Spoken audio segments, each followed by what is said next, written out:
Mesdames, bonjour. Aujourd'hui, j'aimerais continuer sur le thème suivant, la vipassana. Méditation d'observation, de contemplation.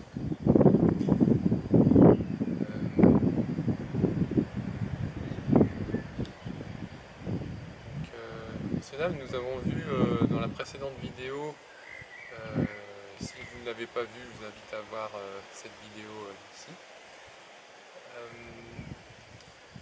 à propos de vipassana, concernant les bases. On apprend à se connaître concernant notre ignorance vis-à-vis de la souffrance. Brièvement, je rappelle ce que j'ai donné dans la précédente vidéo. On observe qu'on rencontre des difficultés et qu'on s'en rend pas compte. Puis ensuite, on observe des difficultés et donc à ce moment-là, on s'en rend compte. Puis ensuite, on observe qu'on a des difficultés et à force de les observer, on voit qu'elles cessent. Et on observe les difficultés, les voyant cesser, elles dessinent le chemin sur lequel le pratiquant s'engage. Donc, messieurs, dames, aujourd'hui, le point particulier concernant cette suite de vidéos de Vipassana, c'est le suivant, c'est en tant que débutant, comment observer cette souffrance et comment rester attentif. Pourquoi cela? Parce que en tant que débutant, on a tendance à avoir beaucoup de difficultés à observer une souffrance et à y être attentif. C'est pourquoi il est important de noter quand on a une souffrance, de simplement dire ce que l'on voit mentalement.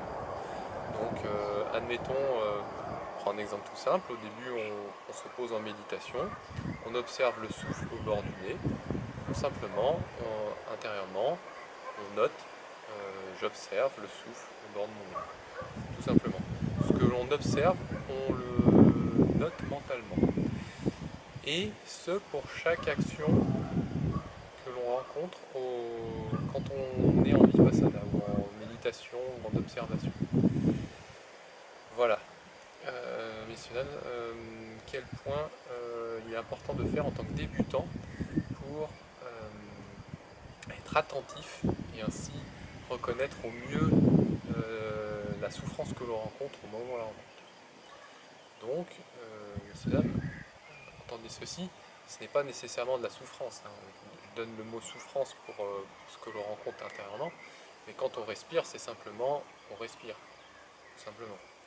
Donc, prenez la notion suivante qui est je note ce que je vois. Ce n'est pas nécessairement une difficulté, c'est une difficulté quand elle est ignorée. Une fois qu'elle est plus ignorée, ce n'est plus une difficulté. Voilà pourquoi vous ne devez pas vous braquer ou vous faire une idée sur le mot souffrance, mais simplement observer cette sensation ou perception que vous avez de ce que vous entendez et simplement intérieurement vous notez ce que vous entendez. Et ainsi, c'est une manière pour vous d'observer, puis de noter. Et ainsi, quand la souffrance revient, quelque forme qu'elle soit, du fait d'avoir noté et de vous être familiarisé à être attentif, à noter, vous développez cette qualité d'attention qui est très chère aux débutants, de manière générale aux pratiquants. Et donc, en évitant de faire autre chose que ce que vous observez, vous êtes en mesure ainsi d'être plus près de la réalité. Donc voilà, messieurs, dames, un point important et nécessaire pour celui qui veut débuter Vipassana ou la méditation ou l'observation, puisque c'est une manière de se discipliner à l'attention, à la discipline. Et je répète, j'insiste, ce sont des points importants, c'est pourquoi j'insiste tellement. Et donc, voilà.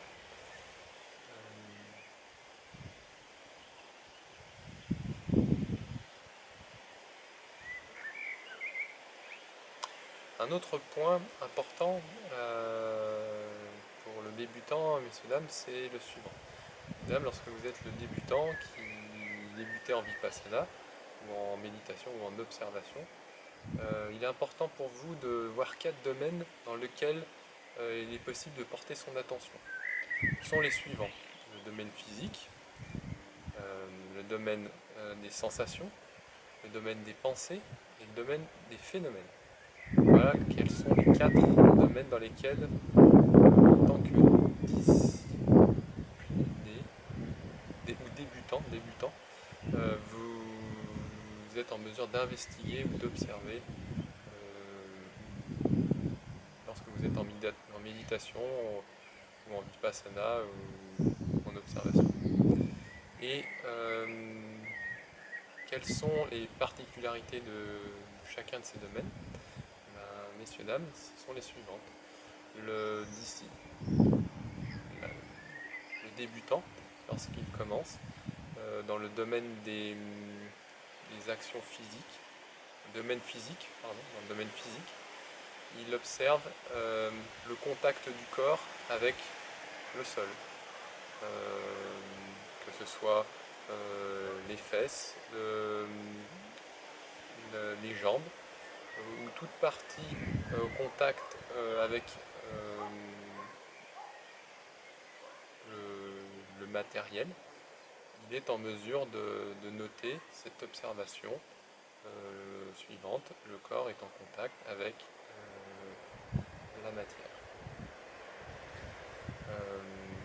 Il peut éventuellement investiguer un peu plus profondément en observant que le contact s'effectue aussi au niveau des vêtements en contact avec la peau. Et observer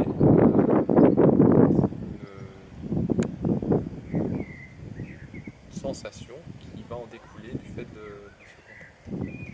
Donc on arrive au deuxième domaine dans lequel le pratiquant peut observer les sensations, peut observer les événements. Ce sont donc les sensations. Elles résultent du contact avec une partie physique, qui est le corps, avec son environnement. Donc dans le cas des vêtements sur le corps, on voit qu'il y a un contact, et dès lors où il y a contact, il y a une sensation qui est générée, agréable, désagréable ou neutre, suivant si elle est agréable, suivant si elle est désagréable, ou suivant si elle est neutre. Et ainsi, il est en mesure d'éprouver et donc de noter une observation par rapport à son attention qu'il a à lui. Et il note si c'est une sensation agréable, sensation agréable, si c'est une sensation désagréable, sensation désagréable, si c'est une sensation neutre, sensation neutre. Puis il arrive au troisième domaine d'investigation, qui est le suivant, le mental. Donc, du fait des deux précédents domaines, une fois que le contact avec le corps physique est vécu, une sensation apparaît. Une fois qu'une sensation apparaît, une pensée apparaît. Celle-ci apporte une information qui est diverse et variée suivant le résultat de la sensation. Et suivant ce qu'il observe en pensée, il note la pensée qu'il observe. S'il note telle pensée, il note telle pensée. S'il note telle autre pensée, il note telle autre pensée. Et ainsi, il observe dans le domaine mental. Et puis, il arrive au domaine des phénomènes, où, une fois qu'il a noté et observé dans le mental la pensée, telle pensée, telle autre pensée, et qu'il a noté telle pensée, ou qu'il a noté telle pensée, il arrive au domaine des phénomènes où résulte un résultat dans l'environnement même. C'est-à-dire quoi? Une possibilité de voir ce phénomène se changer en un mouvement qui est extérieur à lui, ou tout simplement sous forme d'image. Et donc de vivre sous une certaine forme de bien-être aussi, qui peut résulter en fait, de cette alchimie, du fait d'observer et de noter. Et ainsi, il a parcouru les 4 domaines d'attention, d'observation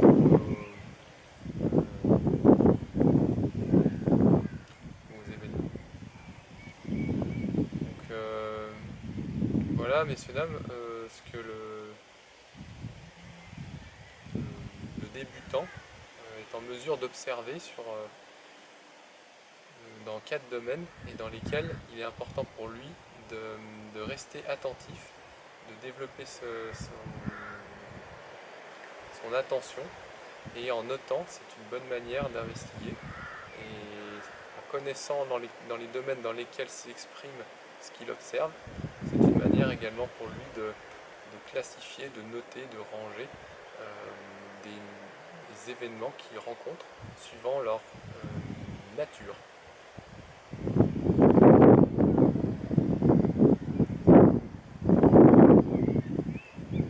Maintenant, messieurs, dames, le débutant en vipassana ou en observation ou en méditation va voir certains événements se produire dans cet ordre où, s'il n'est pas attentif, il va en voir un, puis un deuxième, puis un troisième, puis un quatrième qui ne seront pas nécessairement dans cet ordre, suivant l'attention qu'il va le développer. S'il ne développe pas une bonne attention, il va passer d'une sensation physique à une sensation mentale, ou d'une sensation physique à une sensation phénoménale, ou d'une sensation physique à une sensation.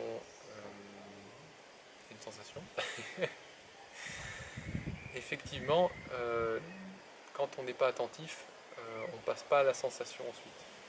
Mais moi j'ai du mal à ne pas être pas attentif, donc naturellement quand je le dis, je passe du physique à la sensation. Mais pour celui qui n'est pas préparé, il n'est pas cet ordre en temps. Donc c'est en dépendance de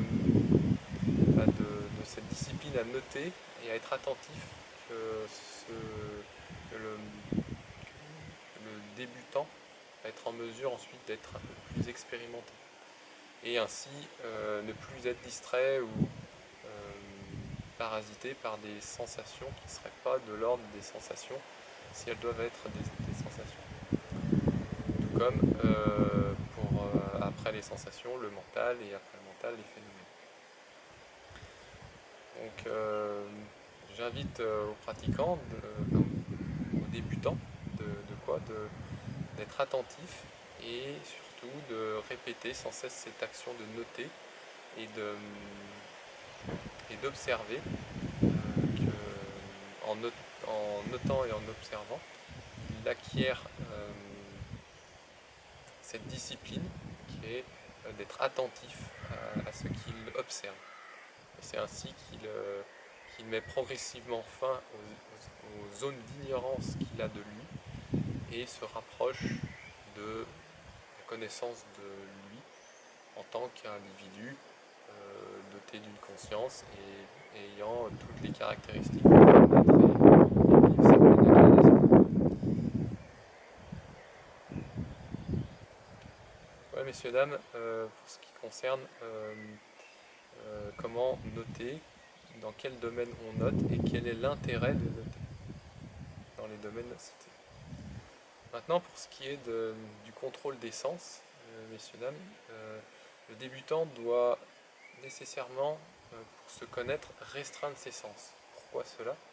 Pour la raison suivante, c'est que tellement il y a de sources de distraction pour lui, au début, il est amené à énormément être happé par ce qu'il rencontre et à être attentif, il manque de vigilance. Donc, voilà pourquoi.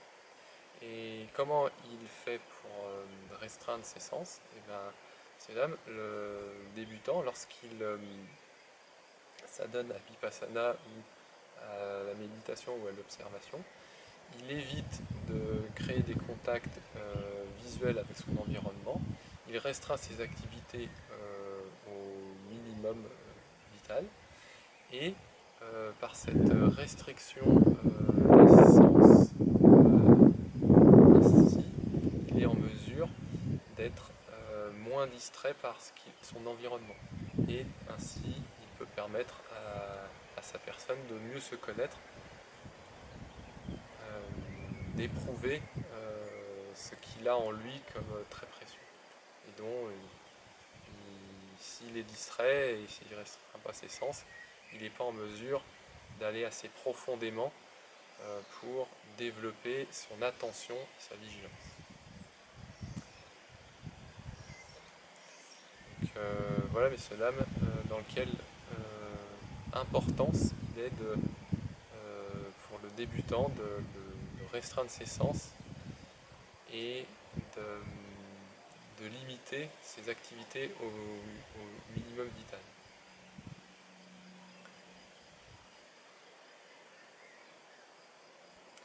Maintenant, messieurs, dames, il y a un point important ensuite, après la restriction des sens, qui est, pour le débutant, le suivant, l'existence. Messieurs, dames, lorsque le débutant médite en Vipassana, progressivement, il acquiert une certaine sagesse.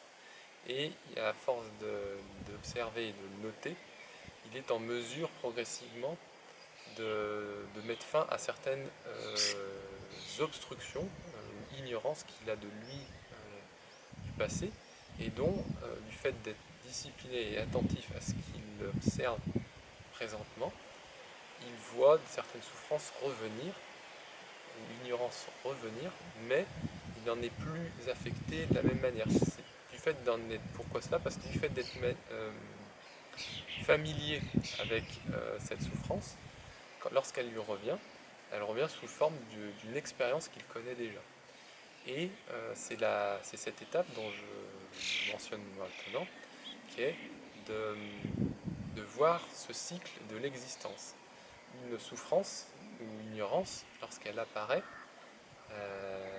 elle grandit, elle cesse et puis elle se transforme. De la même manière, celui qui vit cette expérience, donc on va l'appeler le pratiquant parce qu'au bout d'un moment il n'est plus que débutant, il vit l'existence, donc il vit ses propres expériences au regard du fruit qu'il en a tiré. S'il s'en est vanté, il va avoir de la fierté revenir à lui. Lorsqu'il observe, il voit de la fierté.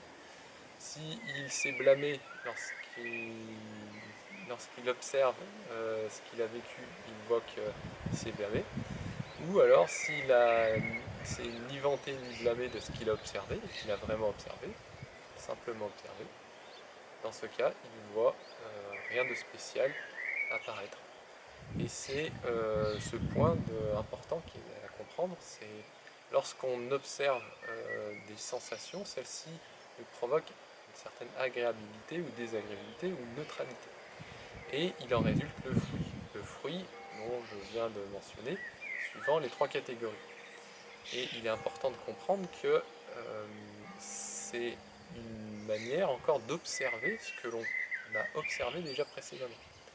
Simplement, c'est un niveau un peu plus raffiné de difficulté à abandonner. Donc après avoir restreint ses sens, il est important de restreindre son existence. Alors, c'est pas vraiment restreindre son existence, c'est on restreint notre réaction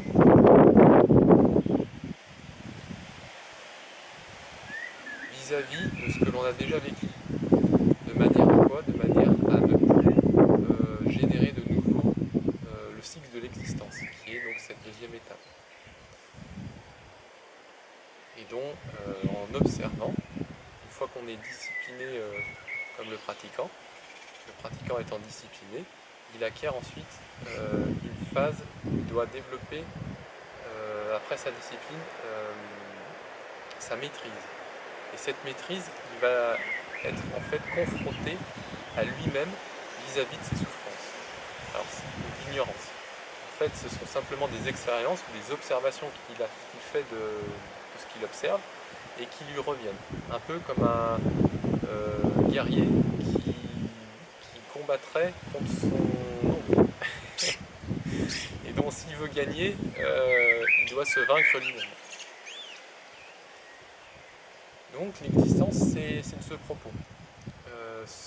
Le pratiquant, à ce moment-là, il rentre en interaction avec ses propres difficultés. Il les voit, il les observe, il ne se fait pas d'illusions. Celles-ci, si elles sont déjà apparues, il ne peut plus rien faire. Il les observe. Si elles apparaissent, eh ben, il les voit telles quelles. Et si elles ne sont pas encore apparues, eh ben, il ne s'en fait pour simplement il les observe pour ce qu'elles sont. Donc, lorsque le pratiquant observe, simplement tel que c'est, que ce soit ses anciennes sensations, son existence qui se réactualise, il observe, il observe, il observe. Voilà, messieurs, dames, ce deuxième point qui est assez important du point de vue de l'existence et dont le pratiquant doit restreindre ses sens, puis se maîtriser à travers la discipline, puis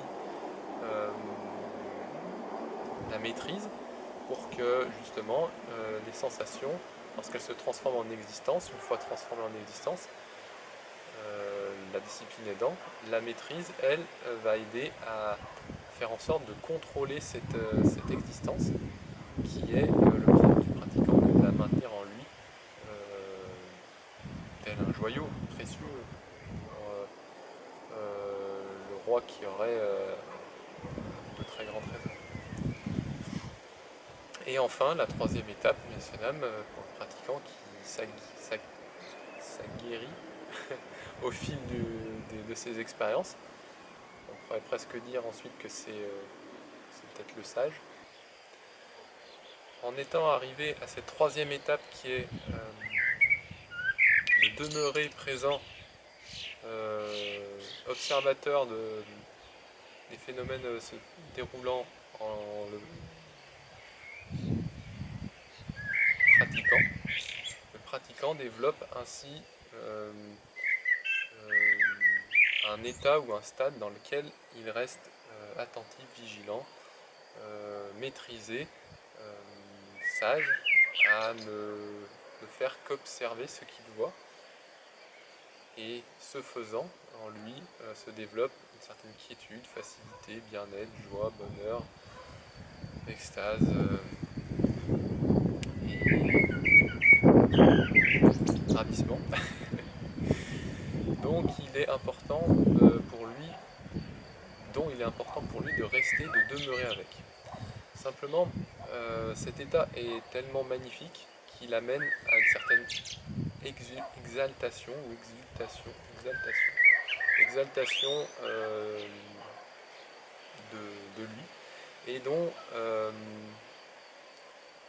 c'est une étape dans laquelle il doit rester maîtrisé, donc demeurer, maîtriser ou demeurer dans cet état où le bien-être est comme une rivière coulant depuis le sommet de la montagne,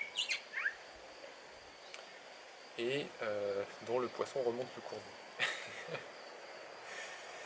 Donc, pour arriver à ce bien-être et à ce bonheur, bien sûr, prendre plaisir au bonheur, quelque part, c'est se détourner de l'observation. Et voilà pourquoi il est important pour le pratiquant, s'il veut connaître cet état magnifique et beau, que de rester simplement observateur, témoin de ce qu'il voit, sans y ajouter ni retrancher, sans ajouter et ni retrancher ce qu'il voit. Voilà pourquoi il est important.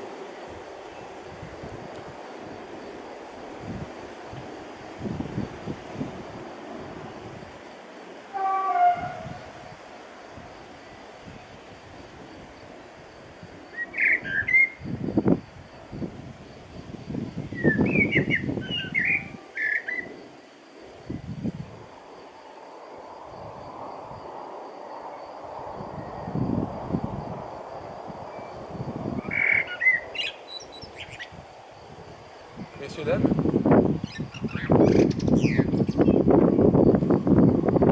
une fois que le pratiquant est maîtrisé salle, il est en mesure de demeurer dans ce bien-être, ce bonheur, jusqu'à ce qu'il veuille en sortir. Nombreux pratiquants, une fois qu'ils ont découvert ce bien-être, peuvent avoir l'envie de ne plus en sortir. Ce qui est normal. Pourquoi? Parce qu'il y a de mieux dans ce monde. C'est le but de toute existence dans ce monde. Tout être humain a envie de vivre le plein épanouissement, le bonheur, l'amour, les qualités qui sont incommensurables, innommables. J'ai utilisé un mot anglais, infathomable. Mais bon, c'est pour dire que effectivement c'est vraiment un état qui est très particulier, et une fois qu'on l'a réalisé, eh ben, on a envie d'aider les autres, on a envie que d'autres connaissent ce bien-être. Mais si vous êtes l'observateur en Vipassana, on ne fait qu'observer. On n'est pas censé même encourager les autres de faire cela. Cette vidéo, quelque part, n'a pas vraiment de but, dans le sens où si je suis observateur, je demeure dans le bien-être que je connais, j'ai pas à vous partager ce que je vous partage. Mais une fois qu'on a atteint cette libération, ce bonheur, et ben en fait il existe un amour, l'altruisme envers son prochain, pour qu'il ait à son tour cette occasion, cette chance, ou ce bien-être, ou cette réalisation qui peut sortir de sa souffrance ou de son ignorance et trouver à son tour ce même bonheur que je partage aujourd'hui avec vous. Malgré le fait que je fais cette vidéo et qu'elle n'a aucun intérêt pour moi, si ce n'est pour vous, vous amener peut-être à votre tour de connaître ce bien-être, ce bonheur, pour peu que vous vous donniez les moyens, comme le débutant au début, puis ensuite comme le pratiquant, et enfin comme le sage. Voilà. Messieurs, dames, maintenant que j'ai un peu clarifié avec vous certains points de ce qu'est Vipassana, ou la méditation, ou l'observation, j'espère que cela a un sens pour vous, et pour peu que vous vous donniez les moyens de suivre ces quelques informations, au vu de l'observation qu'on peut en tirer si on les met en pratique, alors quelle chance vous aurez de les avoir mis en pratique et quel bonheur vous trouverez. Que ce soit du côté du débutant, du pratiquant, ou du sage, suivant le niveau où vous en êtes actuellement et dont vous